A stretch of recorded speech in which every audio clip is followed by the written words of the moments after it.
जब हम डिस्कवरी की बात करते हैं तो देखिए एक ऐसा शब्द है, एक ऐसा वर्ड है जो आपने बचपन से ही सुना होगा और टीवी में डिस्कवरी चैनल देखा भी होगा, जहाँ पे आपको हर रोज नई नई चीजें देखने को मिलती थी, जानने को मिलती थी।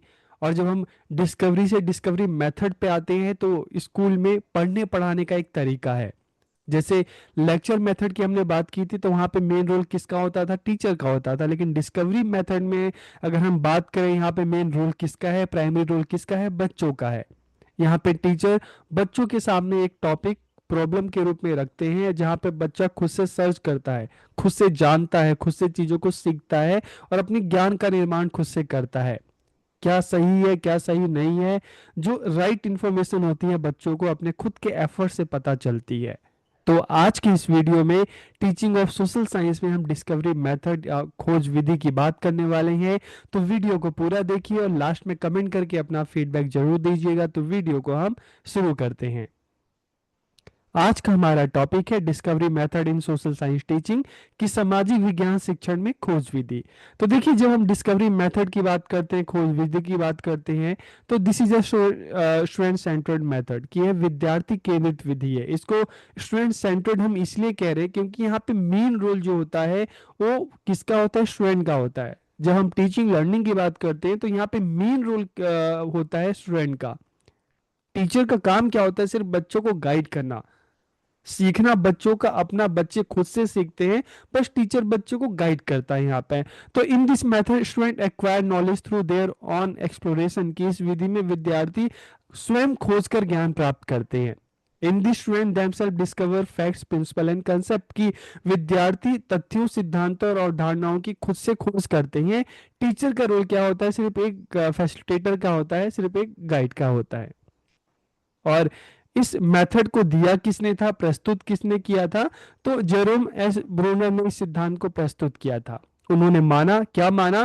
कि विद्यार्थियों को ज्ञान तैयार रूप से में देने के बजाय स्वयं खोजने का अवसर देना चाहिए। जैसे अगर हम लेक्चर मेथड की बात करें, टीचर सेंट्रिक मेथड की बात करें, तो वहां पर क्या होता है? टीचर जो भी कंटेंट है, जो भी मटेरियल है, खुद से तैयार करके लाता है और बच्चों के सामने उसको प्रेजेंट करता है, रखता है। तो वहां पर क्या होता है कि बच्चों को पका पकाया खाना मिल जाता है। एक तरह से हम कहें कि बच्चों को कुछ नहीं करना पड़ता, टीचर बताता है, बच्चा उसको नोट करता है। ठीक है, तो रूट लर्निंग ज्यादा होती है। लेकिन हम डिस्कवरी मेथड की बात करते हैं तो यहाँ तो टीचर सिर्फ गाइड करता है। टीचर एक टॉपिक, एक समस्या के रूप में बच्चों के सामने रख देता है। अब बच्चा खुद से उसको खोजता है, खुद से उसको सर्च करता है, एक्सप्लोर करता है और राइट इंफॉर्मेशन तक बच्चा पहुंचता है। तो ब्रूनर के अनुसार जब विद्यार्थी स्वयं खोज कर ज्ञान को प्राप्त करते हैं, अपने खुद के एफर्ट से ज्ञान को प्राप्त करते हैं, तब सीखना बहुत ज्यादा प्रभावी और स्थायी होता है। ठीक है, तो learning is most effective when learners discover concept and principle by themselves. किसने कहा? ब्रूनर ने कहा। अब इसके ऑब्जेक्टिव्स क्या है? जब हम डिस्कवरी मेथड की बात करते हैं तो उसका उद्देश्य क्या है? मान लो आप क्लास में अगर बच्चों को चाहते हैं कि बच्चों को डिस्कवरी मेथड के थ्रू आप पढ़ाएं, जहाँ पे बच्चा खुद से खोजे, खुद से सीखे, खुद से समझे, तो ऑब्जेक्टिव क्या होगा? तो ऑब्जेक्टिव क्या है? To develop curiosity and inquiry, की जिज्ञासा और पूछताछ की भावना बच्चों में विकसित करना। To develop critical and logical thinking, आलोचनात्मक और तार्किक सोच बच्चों में विकसित करना। To encourage self learning, to develop problem solving ability, सीखने की प्रक्रिया को सार्थक और स्थायी बनाना।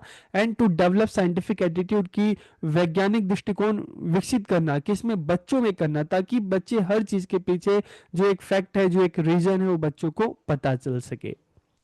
अब इसका प्रोसीजर क्या है, स्टेप्स क्या है, ये जानना बहुत जरूरी है। कि अगर मान लो अगर हम बच्चों को डिस्कवरी मेथड के थ्रू पढ़ा रहे हैं तो एक स्टेप्स, कुछ स्टेप्स है उसको हमें फॉलो करने पड़ेंगे।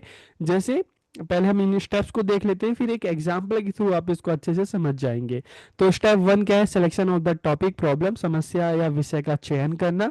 फिर presentation of the problem, topic, समस्या बच्चों के सामने प्रस्तुत करना। फिर थर्ड स्टेप पे आएंगे तो बच्चा उस समस्या के बारे में जो अपनी एक परिकल्पना है, हाइपोथेसिस है, उसको बनाएगा और फिर उसके संदर्भ में जो इंफॉर्मेशन है उसको कलेक्ट करेगा। फिर जो कलेक्ट किया हुआ इंफॉर्मेशन है उसको एनालिसिस एंड इंटरप्रेट करेगा, फिर कंक्लूजन पे पहुंचेगा। तो जिस कंक्लूजन पे पहुंचेगा, तो स्टेप 7 की बात करें तो उसको वेरिफिकेशन करेगा, इवेलुएट करेगा, और फिर लास्ट स्टेप में जनरलाइजेशन एंड एप्लीकेशन। तो ये क्या है, इसके स्टेप्स हैं। अब एक एक करके हम इसको एक एग्जांपल के थ्रू समझते हैं। मान लो सिलेक्शन ऑफ द प्रॉब्लम की हम बात करें, तो स्टार्टिंग के फर्स्ट एंड सेकंड स्टेप देखें तो यहाँ पे टीचर एक तरह से बच्चों को गाइड करता है। जैसे इंडस वैली सिविलाइजेशन की बात करते हैं तो टीचर बच्चों से क्वेश्चन पूछ सकता है कि सिंधु घाटी सभ्यता के अधिकांश नगर नदियों के किनारे ही क्यों बसे हैं। चाहे हम हड़प्पा की बात करें, मोहनजोदड़ो की बात करें, तो ज्यादातर जो नगर हैं वो नदियों के किनारे क्यों बसे हैं। ठीक है। तो मतलब एक टॉपिक है, आप कह सकते हैं कि उसको एक प्रॉब्लम के रूप में बच्चों के सामने रखा है। अब टीचर ये मतलब आंसर नहीं बताएगा कि क्यों बसे हैं, ये अब बच्चों से क्वेश्चन करेगा। ठीक है। और इससे रिलेटेड बच्चों को भारत का मैप दिखाएगा जहाँ पे इंडस वैली सिविलाइजेशन, हड़प्पा सभ्यता, सिंधु घाटी की सभ्यता, ठीक है, तो कहाँ पे ये थी, तो वो मैप के थ्रू बच्चों को दिखाएगा। अब टीचर बच्चों को टास्क दे देगा कि अच्छा अब आप खुद से सर्च करो, खुद से बताओ। ठीक है। तो एक टॉपिक, एक प्रॉब्लम के रूप में बच्चों के सामने रख देता है कि सिंधु घाटी सभ्यता के जो ज्यादातर नगर थे वो नदियों के किनारे क्यों बसे थे। अब बच्चों के सामने एक प्रॉब्लम है। अब टीचर हो सकता है कि बच्चों को कुछ आर्टिकल्स दे दे, न्यूज़पेपर की कटिंग दे दे, बुक्स दे दे, और बच्चों से कहे कि आप जाओ, आप इसको खुद से सर्च करो, खुद से समस्या का पता लगाओ।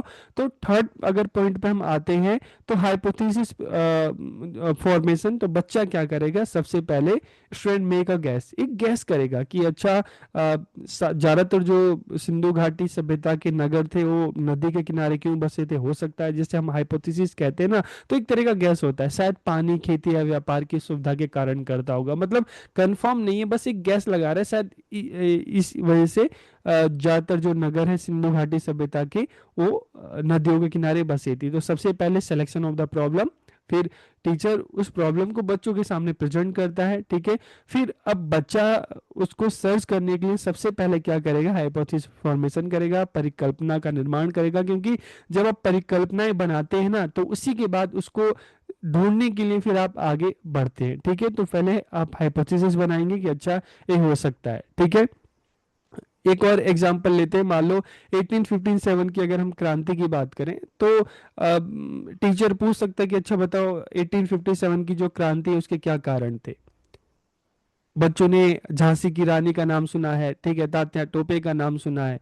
तो अलग अलग जो क्रांतिकारी हैं सबके बच्चों ने नाम सुने हैं, लेकिन जब 1857 की हम बात करते हैं, क्रांति उठी, तो उसके कारण क्या थे।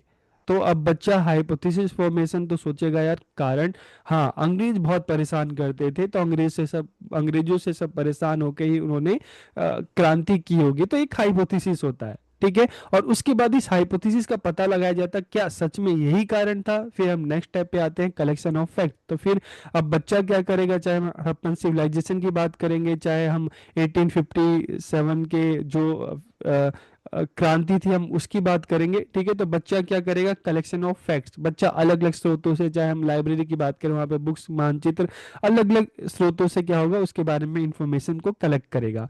और जो भी इंफॉर्मेशन उसने कलेक्ट की, फिर क्या करेगा बाद में, अलग अलग इंफॉर्मेशन जो है, ठीक है, अलग अलग जो बुक्स है, तो उसको क्या करेगा, एनालिसिस एंड इंटरप्रेट करेगा, विश्लेषण एवं व्याख्या। विद्यार्थी पाते हैं कि सभी नगर नदी के पास थे जहां पानी, उपजाऊ भूमि और व्यापार के मार्ग पर उपलब्ध थे। तो बच्चा एक एनालिसिस इंटरप्रेट मतलब इंटरप्रिटेशन जो है वहां पे करता है। इसी तरह से 1857 की बात करें तो वहां पे बच्चों को पता चलता है कि नहीं नहीं, अंग्रेज तो परेशान करते थे लेकिन अलग अलग रीजन थे, सोशल रीजन भी थे, रिलीजियस रीजन भी थे, पॉलिटिकल रीजन भी थे, ठीक है, इकोनॉमिक रीजन भी थे, अलग अलग कारण थे जिसके परिणाम स्वरूप बाद में जो क्रांति है वो हुई। धीरे धीरे जो गुस्सा था लोगों में अंदर वो पनप रहा था, और 1857 में वो अचानक से फूट पड़ा। तो कंक्लूजन फिर हम बात करते हैं, जब डाटा को बच्चा पढ़ता है, ठीक है, उसका विश्लेषण करता है, व्याख्या करता है, तो कंक्लूजन में विद्यार्थी स्वयं निष्कर्ष निकालते हैं कि नदी के कारण जल, कृषि या व्यापार की सुविधाएं मिलने से नगर विकसित हुए। और 1857 की बात करें तो सामाजिक, आर्थिक, धार्मिक, राजनीति, इन कारणों की वजह से क्रांति हुई। ठीक है। उसके बाद वेरिफिकेशन एंड इवेल्युएशन। अब बच्चा वेरीफाई करेगा, इवेल्युएट किस तरह से करेगा? तो यहाँ पे टीचर का रोल हो जाता है कि टीचर अब जो भी बच्चे ने खोज किया उसको वेरीफाई करेगा। कैसे वेरीफाई करेगा? अलग अलग सोर्सेस हो सकते हैं, बुक्स हो सकती हैं, ठीक है, एक वैलिड जो बुक्स होते हैं वहां से भी उसको वेरीफाई कर सकते हैं। तो शिक्षक पाठ्य पुस्तक और प्रश्नों के माध्यम से विद्यार्थियों के जो निष्कर्ष है उसकी पुष्टि करता है, उसको वेरीफाई करता है, इवेल्युएट करता है। और लास्ट में हम देखते हैं जनरलाइजेशन एंड एप्लीकेशन।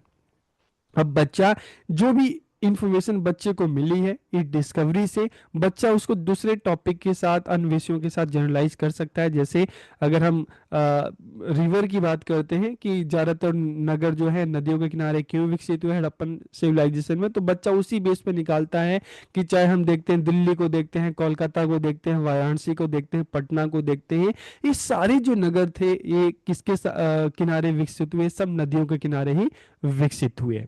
ठीक है। तो एक टॉपिक पे बच्चे ने रिसर्च किया डिस्कवरी के थ्रू, मेथड के थ्रू, और फिर उससे अन्य जो दूसरे टॉपिक थे, दूसरी जो चीजें थी अपने आसपास की चीजें, जो चीजें थी उससे जनरलाइज किया, ठीक है, सामान्यीकरण किया। इसी तरह से जब बच्चों को 1857 के जो क्रांति थी उसके बारे में पता चल गया, तो बच्चा इसी बेस पे ही निकालेगा कि अच्छा जो फ्रांस की क्रांति हुई थी, ठीक है, उसके क्या कारण हुए होंगे, जो रूस की जो हम बात करते हैं क्रांति थी उसके क्या कारण थे। तो इस तरह से बच्चा लास्ट में क्या होगा कि उसको अन्य जो विषय है, टॉपिक जो है, आज की जो सिचुएशन है उसके साथ बच्चा जनरलाइज कर सकता है। तो ये क्या है? डिस्कवरी मेथड के स्टेप्स हैं। तो आपको स्टेप्स समझ में आ गए होंगे। अब हम इसके कैरेक्टरिस्टिक्स की बात करते हैं, विशेषताओं की बात करते हैं। तो लर्नर सेंटर्ड मेथड है, विद्यार्थी केंद्रित विधि है, क्योंकि यहाँ पे मेन रोल बच्चों का होता है, बच्चा खुद से खोज कर सीखता है। ठीक है। टीचर का रोल सिर्फ एक मार्गदर्शक का, गाइड का होता है, बच्चों का एक्टिव पार्टिसिपेशन होता है, क्योंकि बच्चा खुद के एफर्ट से ही सीखता है। डेवलप रीजनिंग, तर्क शक्ति का विकास होता है। बच्चा जब डिस्कवरी करता है, खुद से खोज करता है, तो बच्चों को रीजन पता चलता है कि अच्छा जो नगर नदी के किनारे क्यों विकसित हुए, तो उसका रीजन क्या था। 1857 का जो क्रांति हुई इसका रीजन क्या था। तो इससे क्या होता है, बच्चों में क्रिएटिविटी डेवलप होती है, बच्चा खुद अलग अलग तरीके से जो है इंफॉर्मेशन इकट्ठा करता है, बच्चा खुद से सीखता है। तो इससे क्या होगा, बेस्ड ऑन एक्सपीरियंस के अनुभव आधारित शिक्षण होता है। ठीक है, बच्चा खुद से सीखता है, अपने एक्सपीरियंस से सीखता है। फिर रोल ऑफ टीचर का रोल क्या है यहाँ पे, तो क्रिएट्स लर्निंग सिचुएशन, सीखने का माहौल बनाना। यहाँ पर क्या है कि बच्चों को सिखाना नहीं, बल्कि इस तरह का क्लास में एनवायरनमेंट क्रिएट करना जहाँ पे बच्चा खुद से सीखे, बच्चों को गाइड करना, बच्चों को मोटिवेट करना, बच्चों को रिसोर्स प्रोवाइड करना। चाहे हम न्यूज़पेपर के आर्टिकल्स की बात करते हैं, मैप्स की बात करते हैं, बुक्स की बात करते हैं, कोई लिंक की बात करते हैं, तो बच्चों को रिसोर्सेज प्रोवाइड करना। और बच्चों की जो लर्निंग है उसको इवेल्युएट करना कि बच्चों ने जो रिसर्च की, जो डिस्कवरी की, क्या वो सही है या नहीं है, तो वेरीफाई भी करना। ठीक है।